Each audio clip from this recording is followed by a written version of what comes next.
Glória a Deus.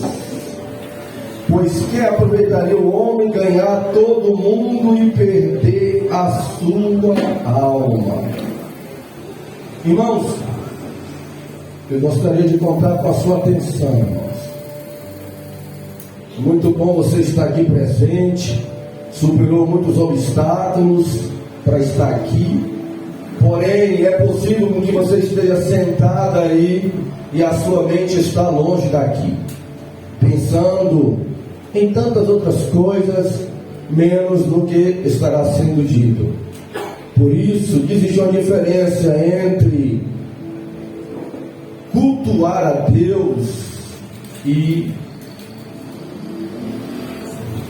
prestar culto a Deus que está presente. Então, não só esteja presente, mas cultue a Deus.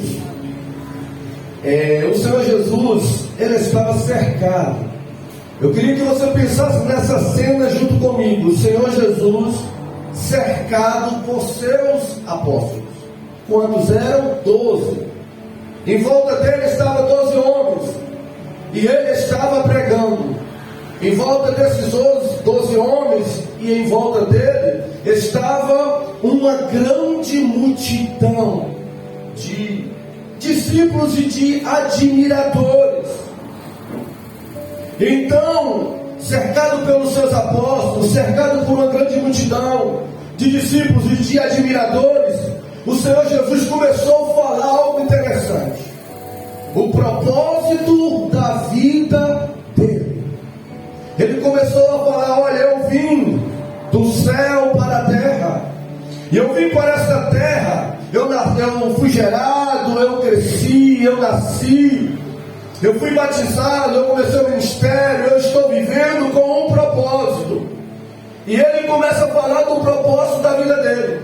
Eu estou indo para Jerusalém, lá em Jerusalém eu vou sofrer, lá em Jerusalém eu vou ser preso, lá em Jerusalém eles vão me crucificar, e lá em Jerusalém, pasme, eu vou até morrer. E quando ele começou a falar desse propósito da vida dele, os que estavam em sua volta, alguns que não gostaram daquilo que ele disse, falaram: não, Senhor, longe de ti que isso suceda e que te aconteça. Que propósito é esse? Tão novo, 33 anos, sofrer e morrer, ser crucificado? Longe de ti esse propósito. As pessoas que estavam em volta do Senhor Jesus, irmãos, tinham alguns propósitos de vida para ele. Propósitos esses que eram diferentes do propósito de Deus. Por exemplo, em algumas passagens nós vamos ver que o povo queria tornar Jesus um líder político. Em outros textos nós vamos ver que algumas pessoas queriam tornar Jesus um líder militar. Em outros textos dizem que as pessoas queriam fazer de Jesus um profeta. Em outras passagens vai mostrar que o povo queria fazer de Jesus um mestre, um professor. Em outros textos vai mostrar que as pessoas queriam fazer de Jesus um sacerdote em Jerusalém. Porém, ele tinha um propósito. Propósito esse de Deus, que ele é diferente do propósito das pessoas. E os propósitos com qual as pessoas tinham para ele, poderia trazer para ele uma vida longa, terrena, poderia trazer para ele uma estabilidade, poderia trazer para ele honras, poder e sucesso terreno. Porém, e tudo isso iria descumprir com o propósito divino sobre a vida que ele tinha. O Senhor Jesus tinha um propósito dado pelo Pai, dado por Deus, e agora ele estava sendo incentivado, convencido a mudar de propósito pelas pessoas que estavam em sua volta. Parece que eu estou falando com você, no qual Deus te escolheu, Deus te chamou. A sua vida é um milagre.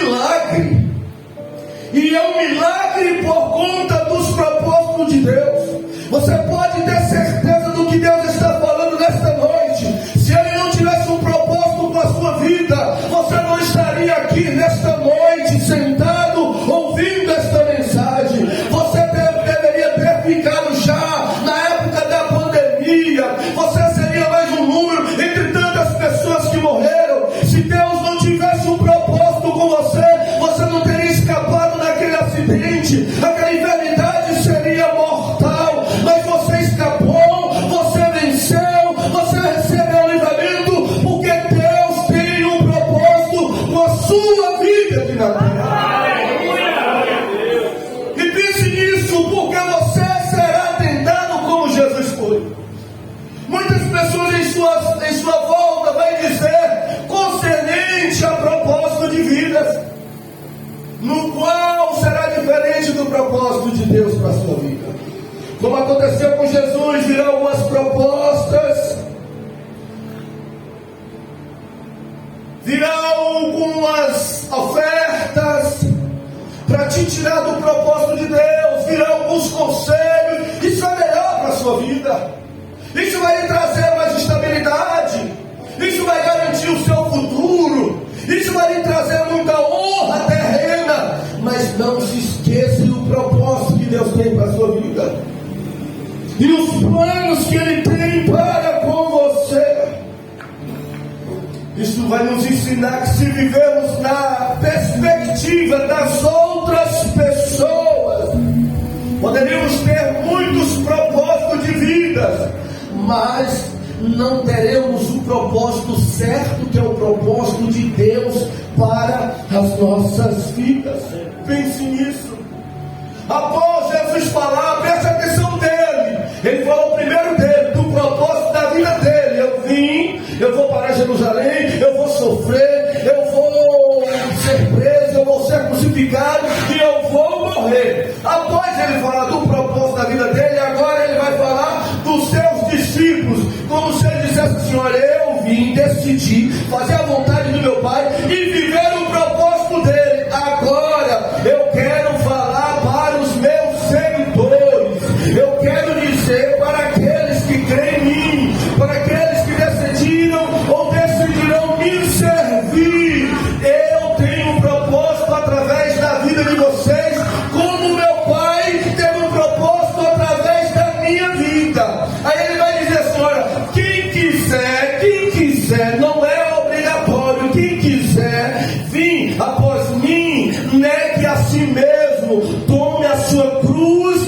e siga-me. Como se ele dissesse: eu vim para cumprir o propósito da vontade do meu Pai. Meu Pai, ele quis com que eu viesse, com que eu sofresse, com que eu morresse para salvar a humanidade. Agora eu quero dizer para vocês que estão em minha volta, os discípulos, os seguidores e todos os admiradores: quem crê em mim, quem quiser me servir, vocês precisam entender uma coisa: é necessário negar a si mesmo, tomar a sua cruz e também me seguir. Aleluia. Aí ele vai falar, irmãos, concernente a esse versículo anterior, como se ele dissesse, ele dissesse assim: olha, se alguém quiser, negue a si mesmo, mostrando primeiro que segui-lo não é obrigatório, mas é uma escolha. Em volta dele estavam os discípulos, estava uma grande multidão. Ele falou: olha, vocês estão em minha volta, mas eu quero falar que vocês querem me seguir. Se alguém quiser, eu não vou obrigar ninguém a ser crente em mim, a ser meu discípulo, a ser meu seguidor, a ser cristão. Eu não obrigo. Porém, se alguém quiser, se alguém falar: olha, eu decidi, eu vou cumprir o propósito que o Senhor tem para a minha vida, eu vou seguir os seus passos. Aí ele diz assim: se alguém quiser vir após mim, tome a sua cruz. Ou primeiro, negue a si mesmo, mostrando o quê? Que é necessário a pessoa que decidiu seguir Jesus abrir mão da sua própria vontade para fazer a vontade dele. Então, primeiro, se alguém quiser, de uma forma voluntária: eu quero Jesus, Primeiro, já que você quer, fique ciente que você precisa negar a si mesmo. E negar a si mesmo não é deixar de existir, mas é colocar a vontade de Jesus acima dos seus próprios desejos. Aí, após ele dizer isso para os discípulos, a multidão que está em volta dele, ele falou também: é necessário tomar a cruz e me seguir. Tomar a cruz, naquela época eles entendiam essa linguagem, porque cruz era um simbolismo de morte e de humilhação. Então eles tomar a cruz é estar disposto a sofrer por ele, e pelo amor a ele, e pelo evangelho. Aí ele vai dizer assim: e siga-me. Ele mostra que ser cristão não é apenas conhecê-lo, não é apenas admirá-lo, mas é segui-lo, é andar após ele nos seus passos, é se esforçar para obedecer.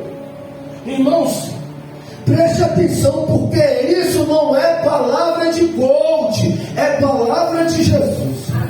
Essas mensagens escriturísticas, essas palavras de Cristo, parece que hoje em dia, irmãos, está fora da moda. Essas mensagens de Jesus hoje em dia, se for pregada nas redes sociais, na internet, nas igrejas, vai entrar em confronto com a realidade de muitas pessoas que se dizem cristãos, mas que de fato são admiradores tão somente de Cristo. Até conhece, até o admira, mas não decidiram seguir a vontade dele, tomar a própria cruz e seguir os seus passos. Imagina comigo, Jesus pregando esta mensagem para 12 apóstolos, para alguns discípulos e para uma grande multidão de admiradores, e as pessoas lá como você, ouvindo Jesus falar aquela mensagem. Olha, eu matei.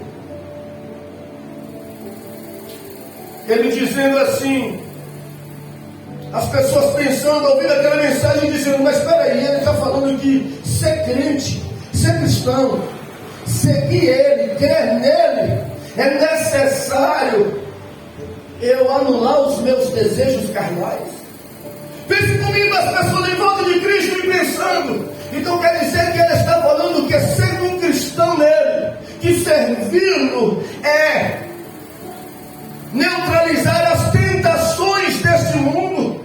Ele está dizendo que ser um discípulo dele, que crê nele, é anular a minha própria vontade para seguir a vontade dele.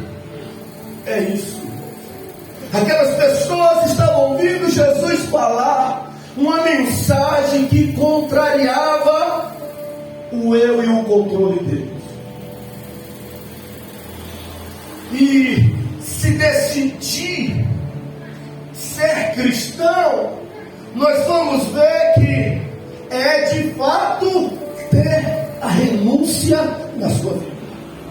O evangelho pregado por Cristo vai nos mostrar, irmãos, que a mensagem que Jesus trazia, o convite que ele fazia para as pessoas, eram convites que traziam um confronto grande para as pessoas. Ele não só queria admiradores em volta dele, ele não só queria pessoas que eram simpatizantes com seus ensinamentos. O Senhor Jesus pregava para ter discípulos seguindo os seus passos. Eles ficavam pensando: se eu decidir seguir ele, eu vou ter que renunciar. Se eu decidir seguir ele, eu vou ter que abrir mão da minha própria vontade. Se eu decidir segui-lo, eu vou abrir mão do mundo, do sistema do mundo, para estar fazendo a vontade dele. Isso vai nos mostrar uma verdade, irmãos. E eu não quero ocultar as verdades no qual a Bíblia diz: ser cristão não é fácil. mostrar que ser crente, que ser um cristão, não é uma vida de facilidade. Porque é negar a própria vontade, é renunciar a si mesmo, é abrir mão das propostas do mundo para fazer a vontade de outrem, a vontade do seu Senhor, a vontade do seu Salvador. Porém, ainda que não seja fácil, é possível ser um cristão. É possível neste mundo ser um homem, uma mulher, um discípulo do Senhor Jesus Cristo. É por isso que eu fiquei a pensar, Jesus, quando ele pregava as suas mensagens, ele anunciava em outros textos, dizendo assim para as pessoas: olha, me segui, está comigo, está na minha presença, é necessário entrar pela porta estreita. O Senhor, a Bíblia vai dizer que em outros textos, falando sobre a vida com Deus, vai dizer assim: é necessário que o reino de Deus seja tomado à força por vocês. O Senhor Jesus, quando começou a pregoar, a primeira mensagem que ele começou a pregar foi dizendo: arrependei-vos, que é chegado o reino de Deus. A Bíblia vai dizer que a mensagem do Evangelho é essa: apertado é o caminho, se a porta é estreita, o caminho é apertado. Então, Jesus, quando pregava, ele dizia assim: olha, vocês estão me escutando a mensagem, vocês já estão fazendo um convite a vocês, eu não faço acepção de pessoas, eu convido para me seguir, para me servir, para estar na minha presença, para ter o nome no livro da vida, para ter o meu espírito, para ter a minha presença. Porém, vocês precisam calcular o preço. Calcular o preço quando? Como? Uma pessoa que vai construir uma casa, uma pessoa que vai construir algo, e ela não calcula antes, aí ela chega a começar a construção e ela para pelo meio. Como me seguir é como calcular uma batalha. Ele falando que um homem vai lutar com 10.000 contra outro que tem 20.000, e nessa batalha ele precisa calcular primeiro se ele vai conseguir vencer o exército inimigo com aquela quantidade de soldados que ele tem. Ele estava dizendo: olha, quem ouve a minha palavra, quem decide crer em mim, precisa calcular o preço de ser meu discípulo, de ser meu seguidor, de ser um cristão, para não ficar na metade do caminho. Isso ele estava dizendo: não é fácil me seguir, não é fácil estar na minha presença, não é fácil ser cristão. Para ser é possível dentro de quê? Dentro de renúncia, dentro de sacrifício, dentro de busca, dentro de entrega. Isso sim é possível estar me seguindo. Aleluia! Então foram ouvindo estas mensagens, irmãos, que muitas pessoas ouviam Jesus pregar, e sabe o que eles faziam? Enquanto uns pensavam e falavam: vou segui-lo, vou me render, vou me entregá-lo, vou ser um cristão. Outros, como o jovem rico, entristecia e não aceitava ele, entristecia e não seguia ele. Eram pessoas que eram francas e sinceras, calculavam o preço e pensavam: não, ele está me chamando para ser crente, para servi-lo, mas eu não estou disposto de abrir mão do meu ídolo. O meu ídolo é mamon, o meu ídolo é o dinheiro. O jovem rico, ele quer que eu abra mão para seguir ele, eu não vou abrir mão. Eu poderia até seguir o Jesus, mas tendo ele como meu Salvador e tendo Mamon como meu Senhor. Só que para Jesus não dá para ter ele como Salvador e ter Mamon como Senhor. Aí o jovem rico o abandonou. Foi ouvindo estas palavras que não só o jovem rico, mas outros como Pilatos, que lavou as mãos, Herodes, que o resistiu, Félix, Caifás e muitos outros não fizeram uma aliança com Jesus, porque eles pensavam: eu não vou confessar ele como Senhor e Salvador da minha vida se eu não estou convicto, se eu não estou disposto a me submeter, se eu não estou disposto a renunciar tudo de errado na minha vida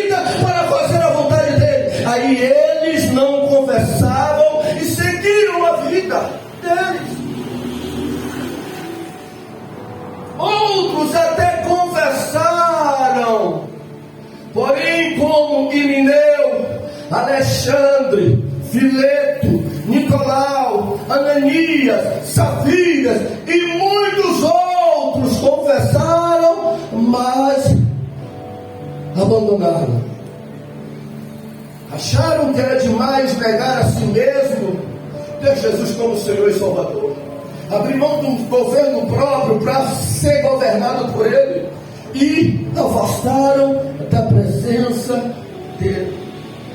Esses preferiram, irmãos, viverem as suas próprias vontades, ouviram a palavra de Deus, receberam o convite do Senhor, do Deus encarnado, ouviram a mensagem com unção, sabedoria e poder, mas eles pensaram e falaram assim: não, eu vou viver segundo as minhas próprias vontades. Eles ouviram a mensagem e preferiram: não, eu não vou porque eu quero desfrutar ainda deste mundo. Eles ouviam a mensagem e pensavam: não, eu quero viver na minha prática pecaminosa, eu não vou segui-lo. Isso continua acontecendo com muitas pessoas. E esse negócio de muitos ficar na beira ou no caminho não tem nada a ver com igreja, não tem nada a ver com líderes, não tem nada a ver com maus testemunhos, não tem nada a ver com escândalo, não tem nada a ver com indiferença de irmãos. Muitas pessoas não são francas e verdadeiras de falar assim: olha, eu não estou na igreja, eu não estou seguindo a Jesus porque eu ainda estou apegado com o mundo, eu não aceito Jesus governar a minha vida, eu que quero governar, por isso é que eu não vou dar continuidade à caminhada cristã. Nem todos são verdadeiros para assumirem. Ao invés de assumir, ficam jogando a culpa em A e em B, quando que a culpa são dos próprios. Eles não estavam dispostos a renunciarem. Quiseram viver a vida dissoluta. Vida dissoluta é uma vida sem limite, como o filho pródigo que saiu da casa do pai para viver uma vida dissoluta. Quer dizer, eu saí da casa do pai e vou fazer o que eu quero, porque quando eu estava na casa do pai eu não fazia o que eu queria, e foi para o mundo. Eles opinaram para governar a própria vida, porque ser cristão não é governar a própria vida. Se tem alguém que se diz ser cristão, mas manda na própria vida, mas governa a própria vida, é um admirador de Cristo e não um cristão, diz a palavra de Deus. Eles não queriam renunciar. Para eles o que mais importava, sabe o que era? Era o prazer deles, era a vontade que eles tinham de fazer as coisas, é que prevaleciam. É por isso que o tema desta mensagem é o maior prejuízo da vida. Eu gostaria de titular essa mensagem como o maior prejuízo da vida. Prejuízo fala de perda, prejuízo fala de dano. Aí Jesus, para essas pessoas, seus discípulos, apóstolos, alguns seguidores e muitos admiradores que estavam à sua volta, ouvindo ele falar isso e pensando: peraí, se eu ser crente, se eu ser cristão, se eu ser um seguidor dele, eu vou ter que abrir mão, vou ter que renunciar, vou abrir mão do mundo, vou governar, ele que vai governar a minha vida e não eu que vou governar. Ele falando aquela mensagem e eles ouvindo. Aí ele veio e falou esse versículo no qual nós lemos: pois que aproveitaria o homem ganhar todo o mundo e perder a sua alma. Ele falou esse versículo nesse contexto. Ao falar de renúncia, ao falar de cruz, ao falar de ser guerreiro, a peneira ia passar naquele dia, tinha uma grande multidão, mas ao falar isso, muitos deixariam de segui-lo. Aí muitos pensando, naquela situação, o Senhor Jesus vai falar essa pergunta, que é uma das mais profundas de toda a Bíblia. Essa pergunta dele: pois que aproveita o homem ganhar todo o mundo e perder a sua Aí muitos, como falamos, pensando na mensagem dele, se eu seguir ele, eu vou ter que abrir mão do mundo. Se eu seguir ele, eu vou ter que permitir com que ele governe a minha vida. Se eu seguir ele, eu vou ter que renunciar aos meus prazeres. Aí ele veio e falou: que adianta alguém ganhar o mundo todo e perder a sua alma? Nós vamos entender o que o Senhor Jesus quis dizer quando ele diz que aproveita o homem ganhar o mundo inteiro. Jesus estava levando as pessoas a fazer um exame de consciência. Quando ele falou aqui de que adianta o homem ganhar, o homem aqui não está falando de sexo, mas está falando de espécie de pessoa. O que adianta as pessoas ganhar o mundo inteiro? Ele estava fazendo elas terem uma reflexão, um autoanálise, pensar. Ele está propondo a nós segui-lo, ele está convidando a nós servirmos, a nós andar nos passos dele, a nós sofrermos pelos propósitos deles, por amor a ele, por amor ao evangelho. Ele me faz um convite, eu agora vou pensar se é válido, se compensa eu abrir mão da minha vontade, eu abrir mão do mundo, eu abrir mão dos meus prazeres para segui-lo, para fazer a vontade dele. Ele falou: pense, analise vocês que estão me ouvindo e a multidão ouvindo o que ele estava dizendo. E tem alguém aqui nesta noite que não é cristão. O Senhor Jesus está te convidando para seguir, mas antes disso ele está dizendo: faça uma autoanálise, faça uma reflexão, faça um autoexame da sua vida. Eu te convido para me seguir, para estar na minha presença, mas pense na renúncia, pense no qual você vai ter que estar disposto a sofrer por mim. Pense que eu que vou controlar a sua vida e não mais será você.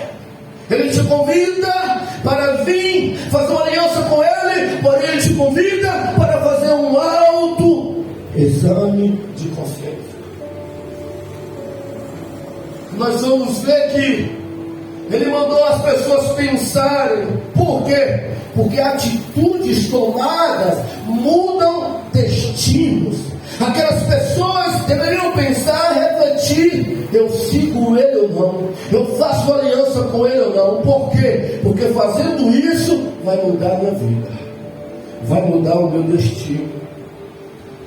E isso aponta também que decisões espirituais são decisões levadas a sérias por Deus. São decisões sérias e são levadas com seriedade por Deus. Aí, após ele fazer o convite, após levar o povo a examinar, que aproveita o homem ganhar o mundo inteiro, aí ele vai dizer que aproveita o homem ganhar o mundo inteiro. Ganhar o mundo inteiro significa o que, pastor? Significa alcançar tudo o que esta vida pode oferecer. Ganhar o mundo inteiro significa alcançar tudo que esta vida possa oferecer, como riquezas ilícitas, prestígio sem Deus, poderes maus, fama carnal, prazeres pecaminosos, autogoverno, ou seja, você que manda em si. Então quando ele falou assim: olha, pois que aproveita o homem ganhar todo mundo, ele estava falando isso, que aproveita o homem ganhar tudo. Vocês estão pensando no convite que eu estou fazendo a vocês, e logo que vocês vão pensar a respeito disso, eu vou ter que abrir mão, renunciando, eu vou ter que abrir mão do mundo, eu vou ter que abrir mão do controle. Aí ele agora finaliza a frase dizendo: de que aproveita alguém ganhar até tudo isso, mas no fim perder a sua própria alma? O Senhor Jesus já estava dizendo que esta vida terrena pode proporcionar algumas coisas que aparentemente são até boas, que até podem nos agradar momentaneamente.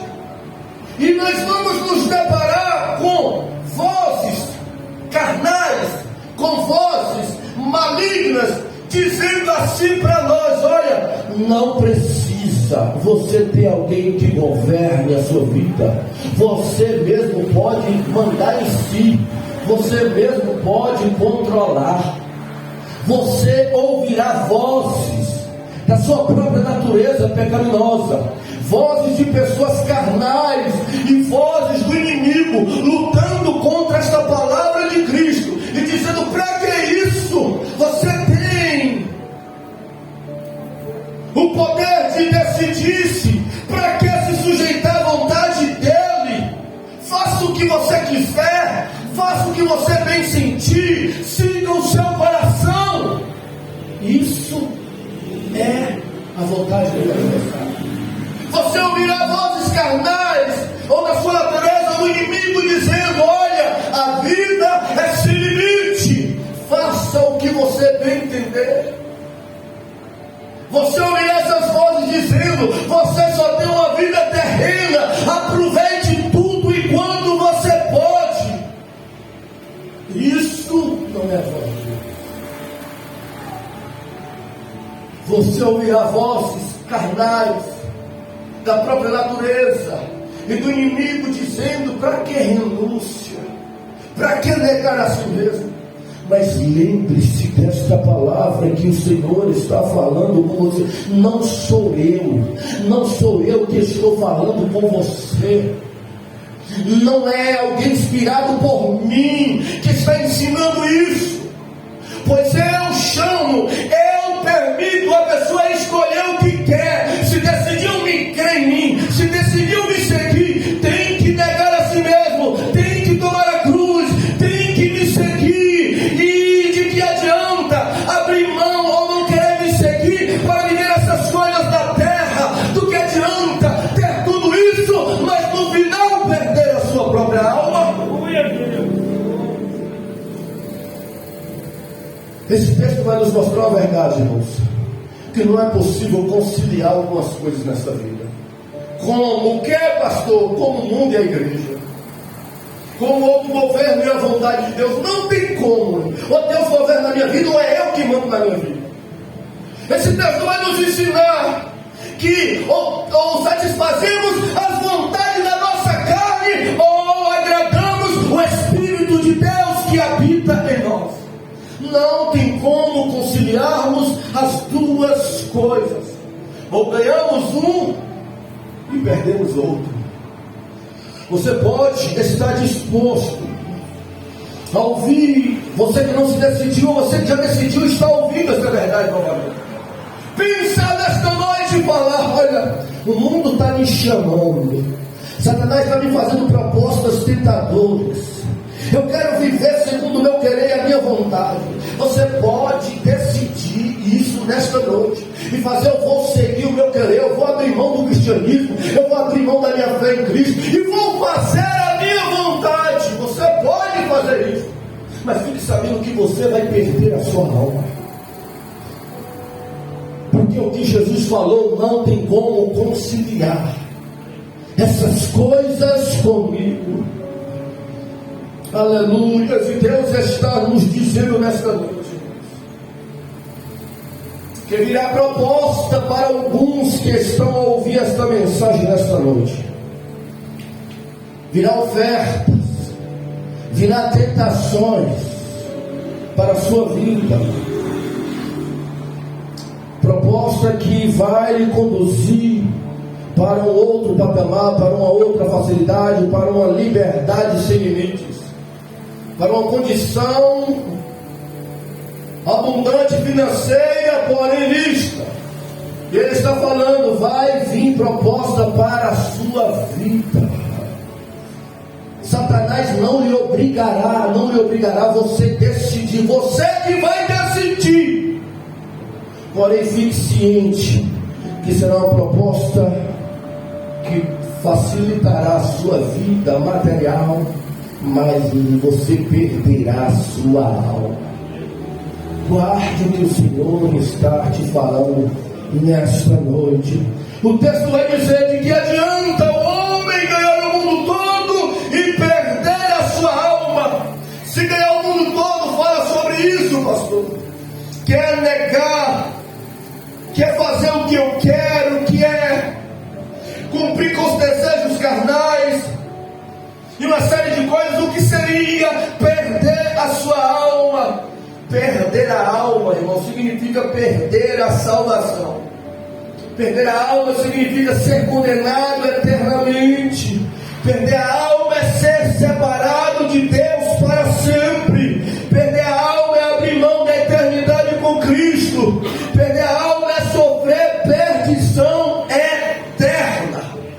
Então, como Jesus falou, de que adianta alguém ter tudo no mundo? É Ele que governa a vida dele, é Ele que faz as coisas sem limite, com liberdade sem limite, os prazeres pecaminosos, vive essa vida dessa terra, desse mundo, mas está perdendo a alma. Do que adianta? Que recompensa tem isso? Alguém tomar essa decisão? Que proveito tem isso? Alguém decidir viver dessa forma e depois ser condenado eternamente? Ser separado de Deus para sempre. Irmãos, e o bem maior que você pode ter, o prejuízo maior que alguém pode ter, que você pode ter, não é perder o seu transporte. O prejuízo maior que você pode ter nessa vida não é perder a sua posição. O prejuízo maior que alguém pode perder nessa vida não é perder as suas posses. O prejuízo maior que alguém pode ter nessa vida não é perder relacionamentos. O prejuízo maior que alguém pode ter nessa vida não é perder suas economias. O prejuízo maior que alguém pode ter nessa vida não é perder reconhecimento. O prejuízo maior que alguém pode ter nessa vida não é perder os seus investimentos. O prejuízo maior que alguém pode ter nessa vida, diz o Senhor Jesus, é perder a sua alma.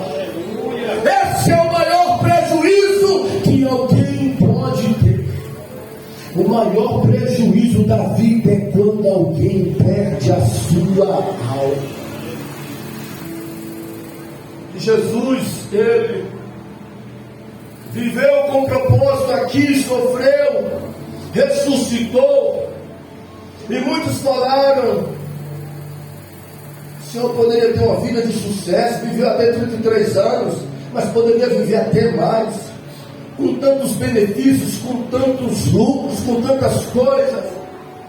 Mas Jesus mostra para todos os seus seguidores que ele ensinava aquela verdade no qual ele praticava, porque ele estava mostrando que como ele, os seus seguidores deveriam priorizarem a sua alma, a sua vida com Deus, porque isso é o maior prejuízo que alguém pode perder na vida.